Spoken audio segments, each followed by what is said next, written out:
வில்லிவாக்கத்தில் சத்யா நகரில் வீடெல்லாம் இடித்தாங்க. அது எல்லாருக்கும் தெரியும். ஹைகோர்ட்டு கேஸ் ரிட்டில் நடந்துட்டு இருக்கு. சுப்ரீம் கோர்ட் வரைக்கும் அவங்க கேஸ் ஃபைல் பண்ணுறதுக்கான எல்லா விதமான வாய்ப்பு இருக்குது. ஆனால் ஒரு ப்ரைவேட் ப்ராஜெக்ட்டுக்காக கமிஷனும் கரப்ஷனும் வாங்கி அவங்க வீடை இடித்தாங்க. நாங்கள் அறவழியில் தட்டி கேட்டோம். கிட்டத்தட்ட அங்கே 3000 வீட்டுக்கு மேலே பட்டா இல்லை. இதே திமுக அரசு எலெக்ஷனுக்கு முன்னாடி பட்டா வழங்கப்படும்னு தேர்தல் வாக்குறுதி சென்னை முழுசும் கொடுத்தாங்க. அந்த வாக்குறுதி என்னன்னு கேட்டு இன்னைக்கு ஒரு போஸ்ட் அடிச்சு ஒட்டணும். அதுக்கு நிர்வாகிகளை கைது பண்ணியிருக்காங்க. கண்டிப்பாக நாளைக்கு அறவழியில் ஒரு மிகப்பெரிய ஆர்ப்பாட்டம் தலைவர்கிட்ட கேட்டு வில்லிவாக்கத்தில் நடக்கும். சட்ட ரீதியான போராட்டத்தில் அவங்க யாரெல்லாம் கைது செய்தாங்களோ அவங்க நாங்கள் உடனடியாக கோர்ட்டில் நாங்கள் அப்பீல் பண்ணி நாங்கள் அவங்களை வெளிக்கொண்டதுக்கான எல்லா முயற்சிகளும் செய்வோம். இந்த அராஜக போக்கை தயவு செஞ்சு முதலமைச்சர் அவர்கள் நிப்பாட்டும் நாங்கள் கேட்டுக்கிறோம். வில்லிவாக்கத்தில் சத்யா நகரில் வீடெல்லாம் இடித்தாங்க.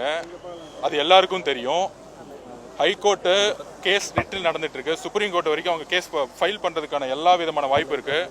ஆனால் ஒரு ப்ரைவேட் ப்ராஜெக்ட்டுக்காக கமிஷனும் கரப்ஷனும் வாங்கி அவங்க வீடை இடித்தாங்க. நாங்கள் அறவழியில் தட்டி கேட்டோம். கிட்டத்தட்ட அங்கே 3000 வீட்டுக்கு மேலே பட்டா இல்லை.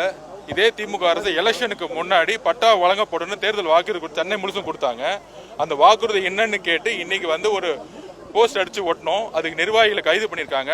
கண்டிப்பாக நாளைக்கு அறவழியில் ஒரு மிகப்பெரிய ஆர்ப்பாட்டம் தலைவர்கிட்ட கேட்டு வில்லிவாக்கத்தில் நடக்கும். சட்ட ரீதியான போராட்டத்தில் அவங்க யாரெல்லாம் கைது செய்தாங்களோ அவங்க நாங்கள் உடனடியாக கோர்ட்டில் நாங்கள் அப்பீல் பண்ணி நாங்கள் அவங்களை வெளிக்கொண்டதுக்கான எல்லா முயற்சிகளும் செய்வோம். இந்த அராஜக போக்கை தயவு செஞ்சு முதலமைச்சர் அவர்கள் நிப்பாட்டும் நாங்கள் கேட்டுக்கிறோம். வில்லிவாக்கத்தில் சத்யா நகரில் வீடெல்லாம் இடித்தாங்க. அது எல்லாருக்கும் தெரியும். ஹைகோர்ட்டு கேஸ் ரிட்டில் நடந்துட்டு இருக்கு. சுப்ரீம் கோர்ட் வரைக்கும் அவங்க கேஸ் ஃபைல் பண்ணுறதுக்கான எல்லா விதமான வாய்ப்பு இருக்குது. ஆனால் ஒரு ப்ரைவேட் ப்ராஜெக்ட்டுக்காக கமிஷனும் கரப்ஷனும் வாங்கி அவங்க வீடை இடித்தாங்க. நாங்கள் அறவழியில் தட்டி கேட்டோம். கிட்டத்தட்ட அங்கே 3000 வீட்டுக்கு மேலே பட்டா இல்லை. இதே திமுக அரசு எலெக்ஷனுக்கு முன்னாடி பட்டா வழங்கப்படும்னு தேர்தல் வாக்குறுதி சென்னை முழுசும் கொடுத்தாங்க. அந்த வாக்குறுதி என்னன்னு கேட்டு இன்னைக்கு ஒரு போஸ்ட் அடிச்சு ஒட்டணும். அதுக்கு நிர்வாகிகளை கைது பண்ணியிருக்காங்க. கண்டிப்பாக நாளைக்கு அறவழியில் ஒரு மிகப்பெரிய ஆர்ப்பாட்டம் தலைவர்கிட்ட கேட்டு வில்லிவாக்கத்தில் நடக்கும். சட்ட ரீதியான போராட்டத்தில் அவங்க யாரெல்லாம் கைது செய்தாங்களோ அவங்க நாங்கள் உடனடியாக கோர்ட்டில் நாங்கள் அப்பீல் பண்ணி நாங்கள் அவங்களை வெளிக்கொண்டதுக்கான எல்லா முயற்சிகளும் செய்வோம். இந்த அராஜக போக்கை தயவு செஞ்சு முதலமைச்சர் அவர்கள் நிப்பாட்டும் நாங்கள் கேட்டுக்கிறோம்.